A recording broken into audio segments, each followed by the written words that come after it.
Welcome to Man Does Tech, where I solve the problems you didn't even know you had. You start by soaking 1 cup split Make Dal for 2-3 hours. This hydrates the protein so the chilla binds and cooks evenly.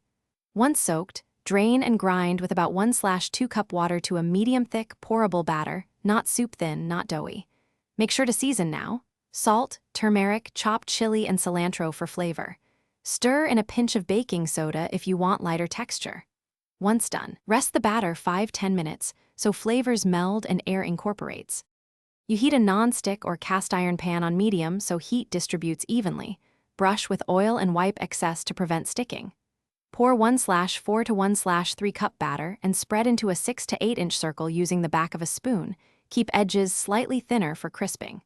Cover for 2-3 minutes so steam cooks through. This prevents a raw center. Once the edges lift and surface sets, flip carefully and cook the second side until golden. Make sure to adjust heat to avoid burning. You finish by crisping both sides. Add a light drizzle of oil and give each chilla 30 to 60 seconds on medium-high for color and texture. Serve immediately with chutney, plain yogurt, or a fresh salad. A squeeze of lemon brightens flavors and chopped cilantro adds freshness. If batches stick, lower the heat slightly and add more oil. If batter is too thin, fold in 1 to 2 tablespoons of graham flour to tighten the consistency. Keep cooked chillas in a warm oven briefly to maintain crispness. Thanks for watching. If you found this helpful, don't forget to like and subscribe.